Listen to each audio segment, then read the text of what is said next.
오늘은 믿음이 자라게 하시는 하나님이라는 제목으로 말씀을 배우기 원합니다. 창세기 1장부터 시작해서 성경의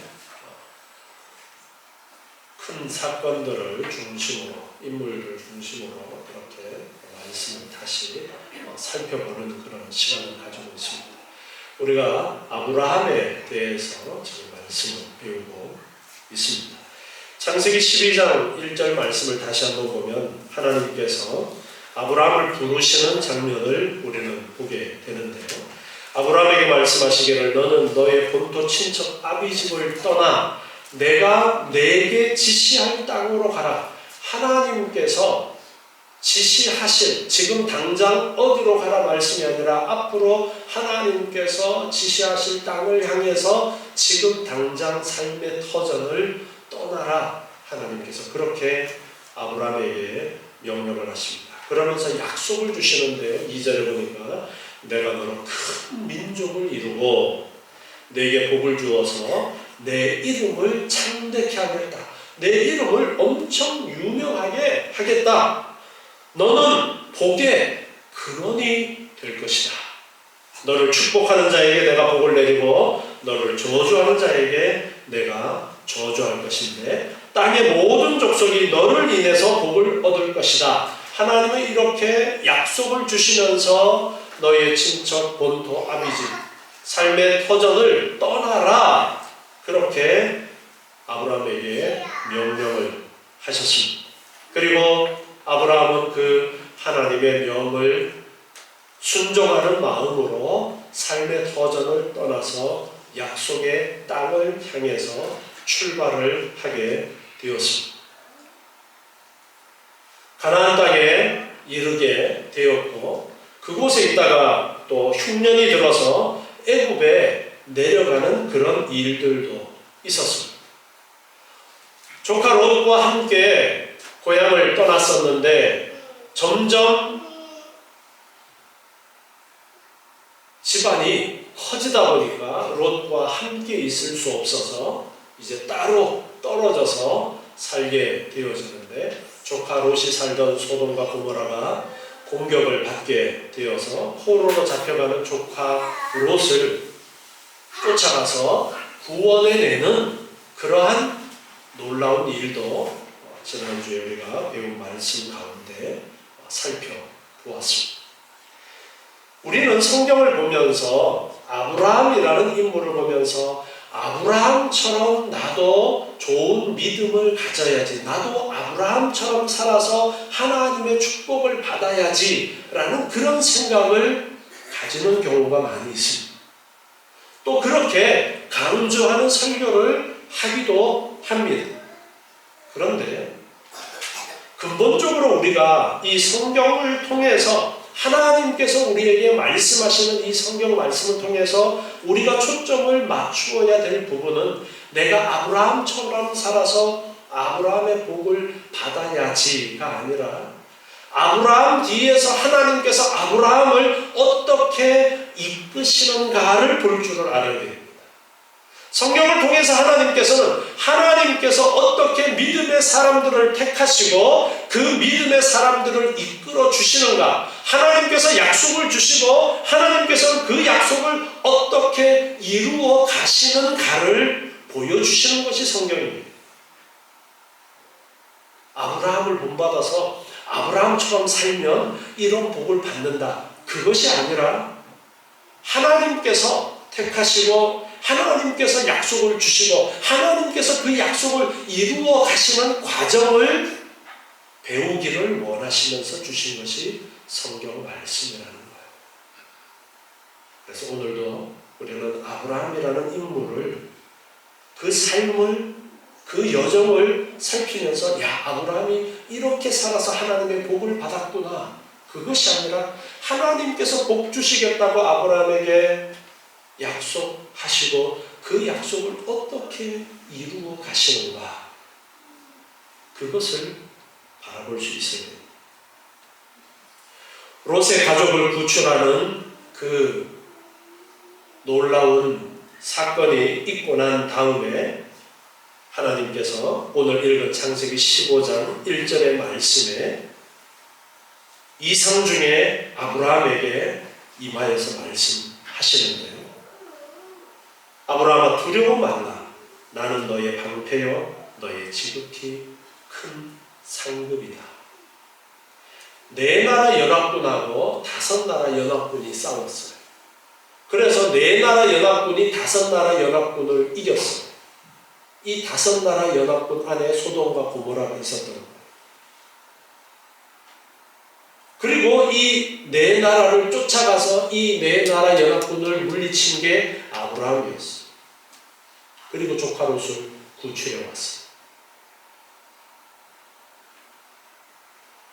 후환이 두려워야 안 두려워요? 두려울 수도 있는 상황입니다. 그런데 그때 하나님이 아브라함에게 말씀하십니다. 나는 너의 방패다. 나는 너의 방패다. 너의 지극히 큰 상급이다. 하나님 그렇게 아브라함에게 나타나셔서 이상 중에 말씀하십니다. 그랬더니 아브라함이 하나님 앞에 대답을 하는데요. 2절에 보니까 주 여호와여 무엇을 나에게 주시려고 하십니까? 나는 무자합니다. 나는 자식이 없습니다. 나의 상속자는 이 다메섹 엘리에셀이니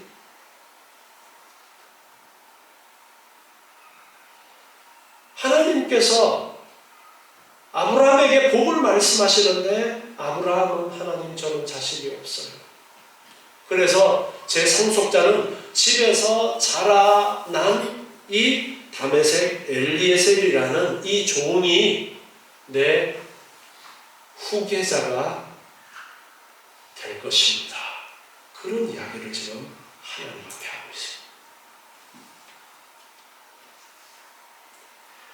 다시 아브라함이 말합니다. 3절에 보니까 주께서 내게 씨를 많이 주셨으니 내 집에서 길리운 자가 나의 후사가 될 것입니다.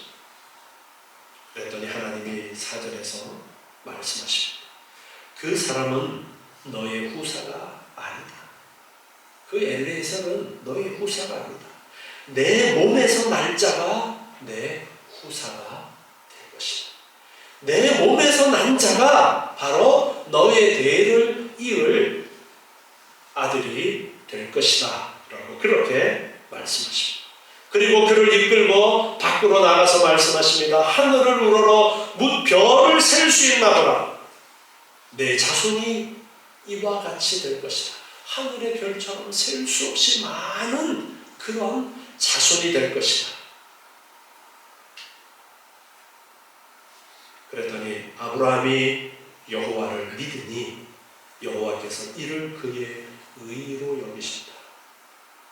자, 지금 아브라함이 자녀가 하나도 없어요. 그런데 내 자손이 하늘의 별과 같이 많아질 것이다. 그렇게 말씀하시는 거예요. 그런데 아브라함은 그것을 믿었어요.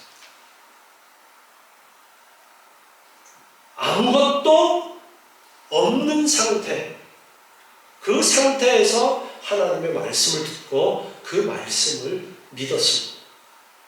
우리가 예수를 믿고 예수님을 통해서 영원한 생명을 얻고 하나님의 나라가 우리에게 있다라는 것을 말씀하실 때 우리 손에 잡히는 것도 없고 우리 눈으로 볼 수 있는 것도 없어요. 그러나 믿는 자에게는 영생이 있다라고 말씀하셨습니다. 아브라함은 하나님의 이 말씀을 듣고 그 말씀을 믿게 됩니다. 그 믿음은 아브라함의 것이 아니라 하나님께서 허락하신 아브라함에게 주신 믿음 때문에 아브라함은 그 하나님의 약속의 말씀을 믿는다라는 것을 우리는 성경을 통해서 알 수가 있습니다.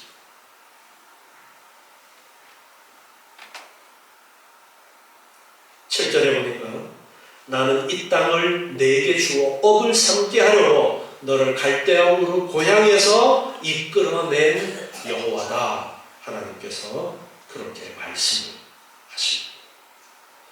아들을 줄게, 후손을 줄게. 내 몸에서 난 자가 후사를 잇고 하늘의 별처럼 많은 후손들이 있을 것이다.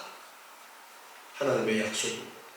그런데 하나님께서 그 약속을 주셨는데 아들이 태어나진 않습니다.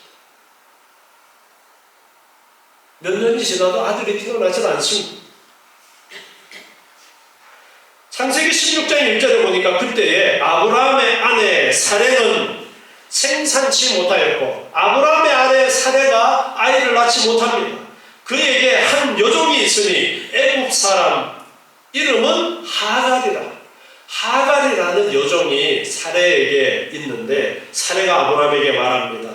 여호와께서 나의 생산을 허락지 아니하셨으니 원컨대 나의 여종과 동침하라. 내가 혹 그로 말미암아 자녀를 얻을까 하노라 하매 아브라함이 사레의 말을 들으니라. 아들이 태어나지 않으니까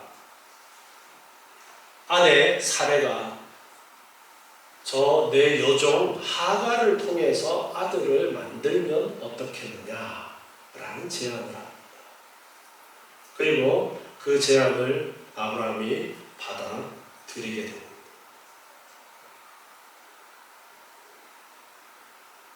하나님께서 아브라함의 몸에서 난 자가 후사가 될 것이다 말씀하셨으니까 기다리다 지쳐서 아들을 만드는 방법을 생각하다가 여종 하갈을 통해서 아들을 만들자라고 사레가 제안을 했던 거예요. 창세기 16장 15절에 보니까 아들을 낳게 됩니다. 하갈이 아브라함의 아들을 낳음에 아브라함이 하갈에 낳은 그 아들을 이름하여 이스마엘이라 하였더라. 사람의 방법대로 했더니 아들이 만들어졌어요. 16절 보니까 그때에 아브라함이 86세였더라. 86세에 이스마엘을 만듭니다. 제가 왜 만들었다라는 표현을 자꾸 쓰는지 여러분 잘 생각해 보시기 바랍니다.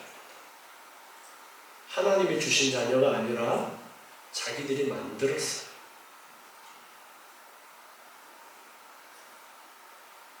창세기 17장 1절에 보니까 아브라함의 99세 때에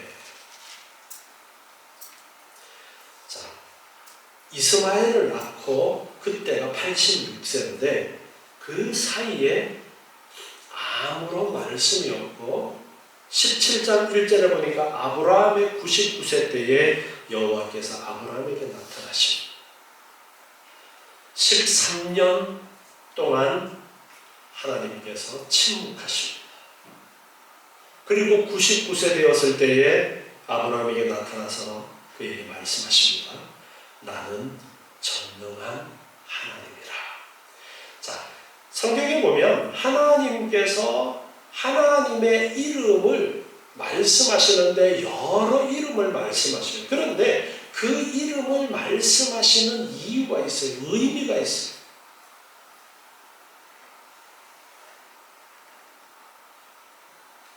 나는 전능한 하나님이다. 하나님께서 여기서는 하나님의 이름을 전능자라고 그렇게 말씀하십니다. 나는 전능한 하나님이다. 너는 내 앞에서 행하여 완전하라. 내가 내 언약을 나와 너 사이에 세워 너로 심히 번성케 하겠다. 99세 때에 하나님께서 다시 나타나셔서 하시는 말씀이 나는 전능한 하나님인데 너로 심히 번성케 하겠다. 그렇게 말씀하십니다. 4절에 보니까 내가 너와 언약을 세우는데 너는 열국의 아비가 될 것이다. 이제 후로는 내 이름을 아브라함이라 하지 말고 아브라함이라 하라. 이는 내가 너로 열국의 아비가 되게 함이니라. 열국의 아버지라는 그 이름의 뜻을 가진 이름 아브라함으로 이름을 바꾸라고 하나님께서 그렇게 말씀하십니다. 이름까지 바꾸어 주셔요. 하나님께서 약속을 주시고 그 약속을 이루실 것에 대한 하나님의 의지를 한 번 더 보여주신 것이다. 그렇게 볼 수 있어. 이름까지 이제 열국의 아비라고, 많은 열국이 너 후손으로 나오게 될 것이라, 그 의미가 거기에 담겨 있는 것이죠. 그래서 이름을 바꾸어 주십니다. 6절에 보니까 내가 너로 심히 번성케 하리니 나라들이 내게로 쫓아 일어나며 열왕이 내게로 쫓아 날 것이다. 많은 나라, 많은 왕들이 내 후손으로 태어나게 될 것이다. 내가 내 언약을 나와 너와 내 대대 후손의 사이에 세워서 영원한 언약을 삼고 너와 내 후손의 하나님이 되겠다. 내가 너와도 약속을 하지만 너 후손하고도 영원한 언약을 삼겠다. 그래서 내가 그들의 하나님이 되겠다. 그렇게 말씀하십니다. 그러면서 10절로 내려가 보면은 하나님께서 할례를 행하라고 말씀하십니다. 10절에 보니까 너희 중 남자는 다 할례를 받으라. 이것이 나와 너희와 너희 후손 사이에 지킬 내 언약이다. 할례를 행하라. 모든 남자는 할례를 행하라. 14절에 보니까 할례를 받지 아니한 남자, 곧 그 양피를 베지 아니한 자는 백성 중에서 끊어지리니 그가 내 언약을 배반하였습니다. 말씀합니다. 모든 남자는 할례를 행하라. 할례가 무엇이냐면은 포경수술하는 거예요. 남자 생식기에 끝 껍질 부분을 잘라내는 거예요. 이게 어떤 의미가 있냐 하면요, 쉽게 말해서 고추 자르는 거예요. 고추 잘라버리면 생식할 수 있어요, 없어요? 자녀를 못 낳는단 말이에요. 끝에 표피를 조금 잘라내는 것이지만 의미는 싹둑 잘라내는 것과 같은 의미를 부여하는 거예요. 즉 아이를 낳을 가능성을 잘라버리는 것과 같은 의미가 되죠. 그러니까 하나님이 그 할례를 행하라고 말씀하십니다. 자, 그러면 자녀를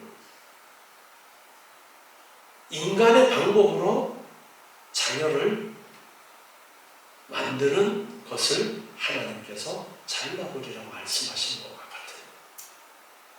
그런데 하나님은 뭐라고 말씀하셨어요? 이름을 나는 전능자다. 그러니까 믿고 순종해라. 하나님 나 아들 없는데요. 잘라버리라니까.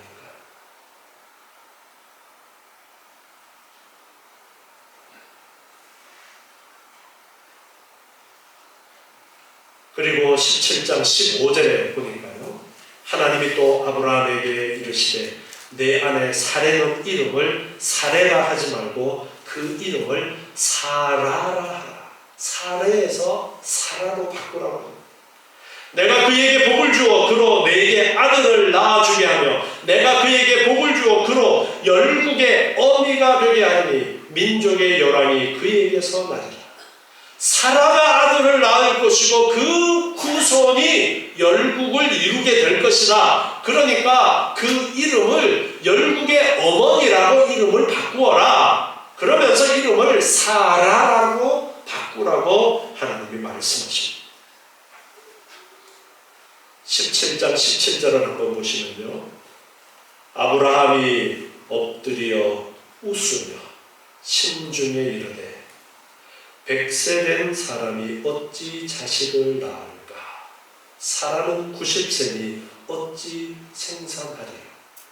아브라함은 100세고 사라는 90세인데 어떻게 아이를 낳는단 말인지 하면서 속으로 하나님의 말씀에 웃어.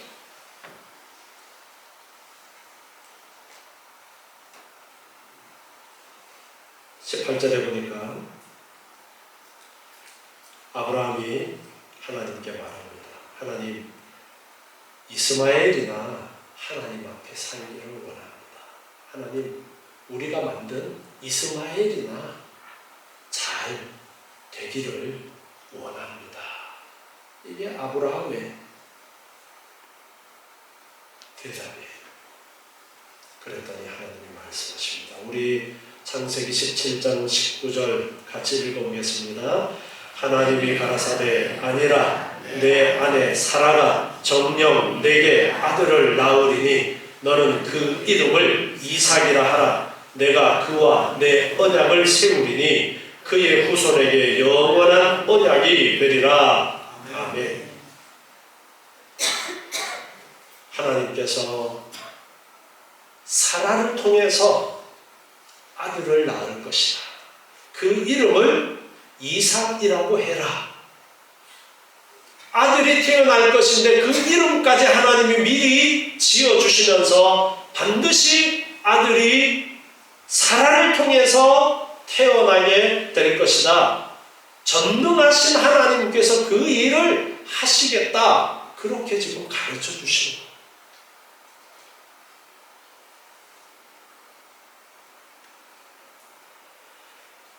창세기 17장 이 말씀 다음에 나오는 사건은 소돔과 고모라의 멸망을 말씀하시는 부분이 나오게 됩니다.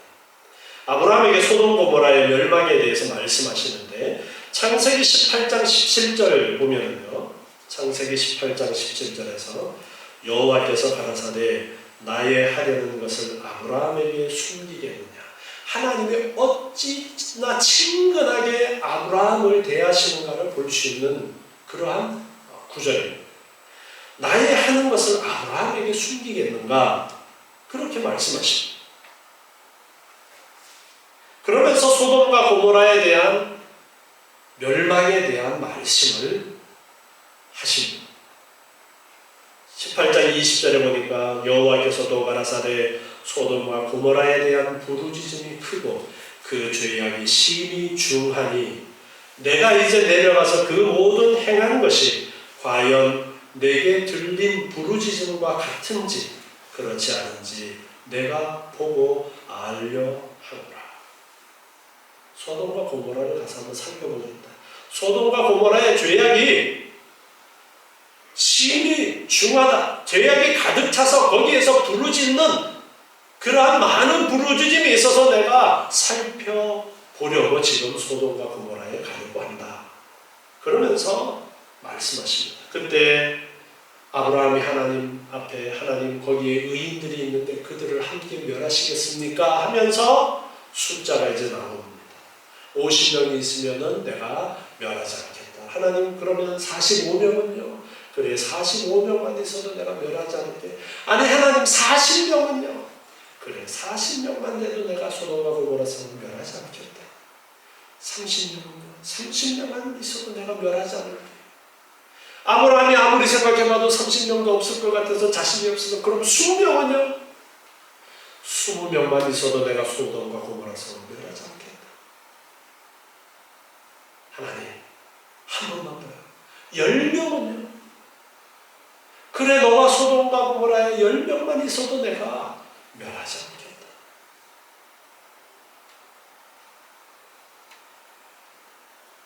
창세기 19장 24절에 보면요. 여호와께서 하늘 곧 여호와에게로서 유황과 불을 비같이 소돔과 고모라에 내리사 그 성들과 온 들과 성에 거하는 모든 백성과 땅에 나는 것을 다 엎어 멸하셨더라. 롯의 아내는 뒤를 돌아보는 거로 소금 기둥이 되었더라.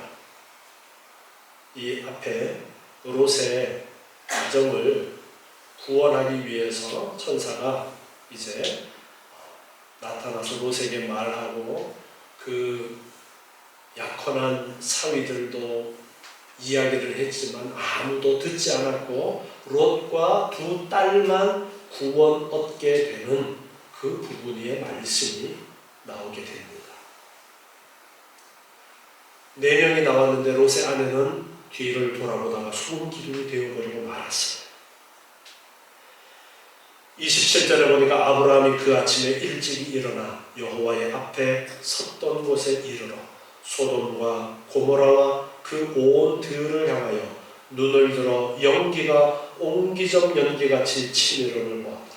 불이 활활 타고 연기가 나는 것을 보았어요. 소돔과 고모라가 하나님께서 불을 내려서 멸하신 그 광경을 아브라함이 지켜보는 겁니다. 노아에게 하나님께서 무지개를 보여주시면서 무슨 약속을 하셨어요? 다시는 물로는 심판하지 않겠다라는 약속을 하셨습니다. 그런데 소돔과 고모라 성이 멸망될 때에 무엇으로 멸망을 당했습니까? 물이 아니라 하나님이 불을 내려서 그 소돔과 고모라를 멸하십니다. 그곳에는 의인이 없어요.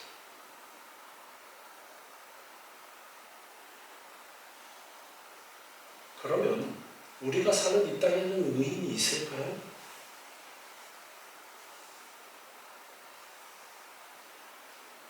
자신 있게 의인이라고 할 수 있는 사람이 아무도 없습니다.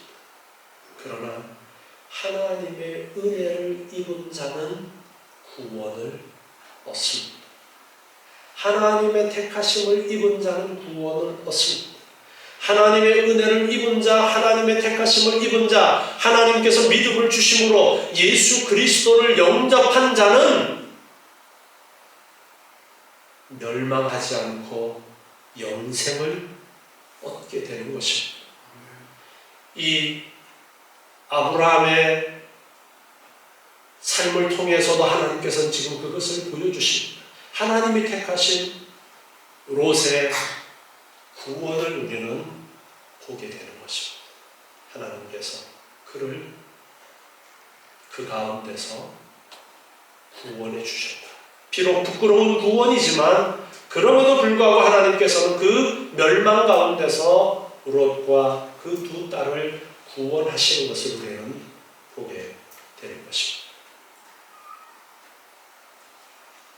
하나님께서 아브라함이라는 사람을 택하셨고 그 삶 속에 어떻게 하나님이 역사하시는가? 그가 고향을 떠났고 어려움을 통해서 애굽에 내려갔지만 그 어려운 과정에 오히려 합력해서 선을 이루면서 비록 연약한 모습을 아브라함이 보였지만 그럼에도 하나님께서는 아브라함이 그 애굽에 내려갔던 일 때문에 더 부자가 되도록 그렇게 이끌어 주시고 롯을 구출하는 엄청난 일을 하도록 하나님께서 함께 해주시고 내가 너의 방패니까 두려워하지 마. 그러면서 다시 한번 약속을 주시는데 내 몸에서 난 자가 후사가 될 것이다. 그런데 연약한 아브라함의 모습은 어떠냐 하면 자기의 방법으로 인간의 방법으로 후사를 만들어보자 해서 하갈을 통해서 이스마엘을 만들었는데 하나님은 이스마엘 아니고 누구를 통해서 후손을 약속을 주시느냐면 사라를 통해서 후손을 주시겠다. 하나님이 하시지 너 방법으로가 아니라 하나님께서 하나님의 방법으로 하신다. 너 불가능하다라고 생각하지만 너 가능성 완전히 싹 잘라버려. 누가 하시느냐? 하나님이 하신다. 나는 전능한 하나님이야. 그렇게 하나님께서 말씀하십니다. 우리는 하나님을 믿는다라고 하는데 진정 우리가 하나님을 믿고 있는가? 우리 삶을 한번 돌아봅시다. 하나님은 전능하신 하나님이신데 하나님은 천지를 만드신 하나님이시고 지금 온 우주 만물의 주인 되시는 하나님이신데 우리가 그 하나님을 진정으로 믿는 그런 삶의 모습입니다. 하나님께서는 오늘도 이 말씀을 통해서 우리를 깨닫게 하시고 전능하신 하나님을 배우게 하시고 전능하신 하나님을 의지하게 하시고 창세기 21장 1절 말씀 보면요, 창세기 21장 1절에 여호와께서 그 말씀대로 사라를 권고하셨고 여호와께서 그 말씀대로 사라에게 행하셨으므로, 하나님께서 약속하신 대로 하나님이 말씀하셨던 대로 이루어졌다라는 것을 말씀하고 있는 거예요. 하나님이 약속하셨던 대로, 하나님이 말씀하셨던 대로. 힘없는 사람은 약속을 지킬 능력도 없습니다. 우리가 돈을 빌려주면은 은행이 돈 빌려줄 때 뭘 보고 돈을 빌려줍니까? 담보나 담보가 없으면 신용을 보고 빌려줘. 그게 무슨 말이에요? 돈 갚을 능력이 있느냐 없느냐를 보고 약속을 한다는 거예요. 하나님께서 우리에게 약속하셨어요. 하나님께서 약속을 하셨는데 하나님이 그 약속을 지킬 능력이 있으신 거예요? 없으신 거예요? 하나님께서는 그 약속을 지킬 능력이 있으신 거예요. 전능하신 하나님이십니다. 반드시 그 약속을 지키실 수 있는 분이 하나님이십니다. 하나님은 그래서 약속하신 거예요. 일방적으로 하나님이 약속하십니다. 내가 너 복 줄게. 복이 근원이 되게 할게. 너 나와. 창세기 21장 2절에 보니까 사라가 잉태하고 하나님의 말씀하신 기한에 미쳐 늙은 아브라함에게 아들을 낳으니, 아브라함이 그 낳은 아들 곧 사라가 자기에게 낳은 아들을 이름하여, 하나님께서 미리 이름까지 말씀해 주셨죠. 그 말씀을 따라서 이삭이라 하였고, 그 아들 이삭이 난 지 8일 만에 그 하나님의 명대로 할례를 행하였더라. 아브라함이 그 아들 이삭을 낳을 때에 100세라. 이삭을 드디어 하나님께서 말씀하신 이삭이 태어났습니다. 100세가 되어서 사라의 나이가 90세에 아들이 태어났어요. 그런데 아브라함이 그 아들 이삭에게 무엇을 행합니까? 할례를 행합니다. 난 지 8일 만에 할례를 행합니다. 할례의 의미가 무엇이라고 그랬어요? 잘라버리는 거예요. 잘라버리면 후손이 나올 수 있어요, 없어요? 없는 의미예요. 실질적으로 고추를 다 자르는 건 아니지만 그 의미가 그것이에요.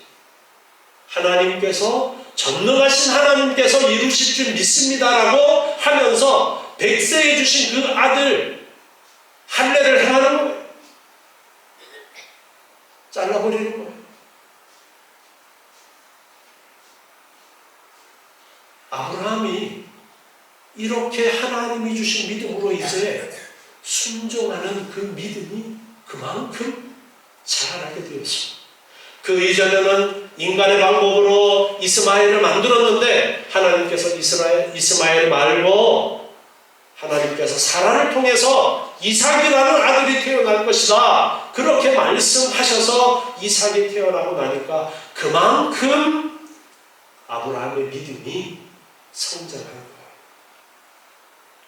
이 믿음의 성장은 바로 하나님께서 그렇게 성장시키신 겁니다.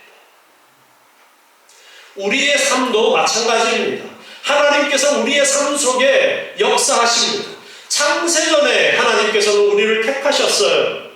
구원하실 자를 창세전에 택하셨어요. 그리고 우리를 불러서 예수 그리스도를 알게 하시고 우리가 복음을 듣고 교회에 나와서 예배하면서 오면서 설교를 통해서 하나님의 말씀을 듣고 하나님의 말씀을 배워서 하나님을 더욱더 알아가게 됩니다. 그런 것을 통해서 우리의 믿음이 성장합니다. 또 삶의 체험을 통해서 여러 가지 우여곡절을 겪으면서 우리의 믿음이 조금씩 자라게 하십니다.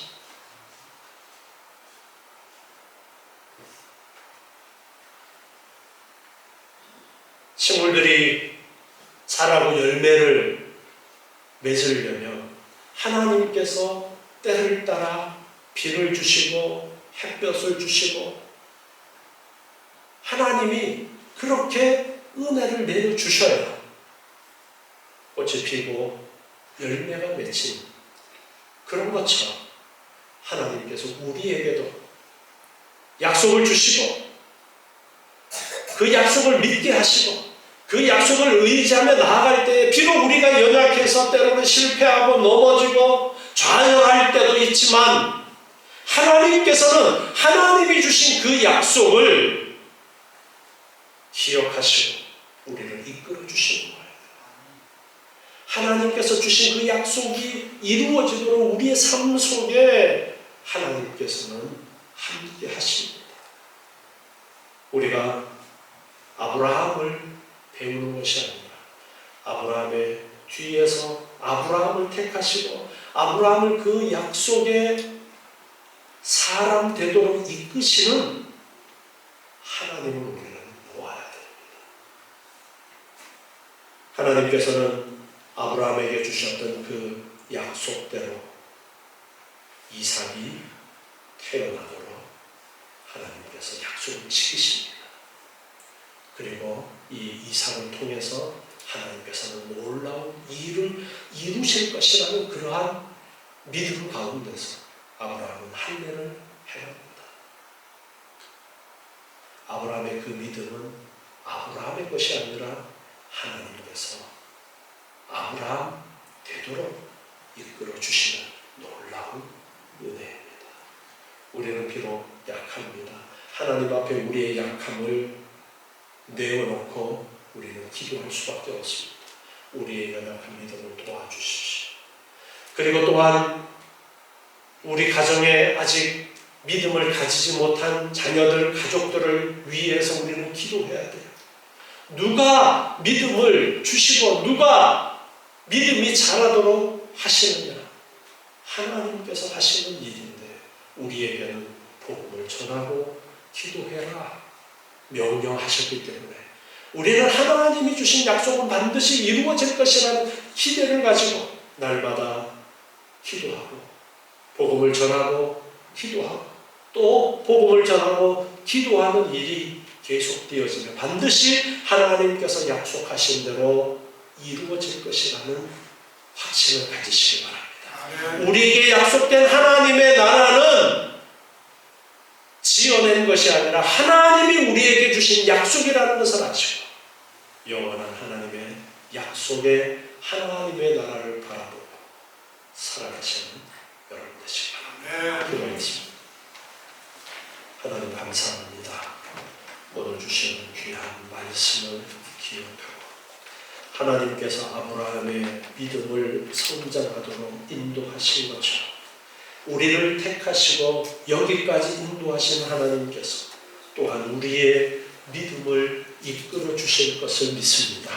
아버지 하나님, 저희들 이 확신 속에서 흔들리지 않도록 도와주시옵고 더욱더 하나님을 의지하고 하나님을 바라보는 저희들 되게 도와주시옵소서. 전능하신 하나님을 의지하는 저희들 되도록 주님 붙들어 주시옵소서. 예수님의 이름으로 기도드리옵나이다. 아멘.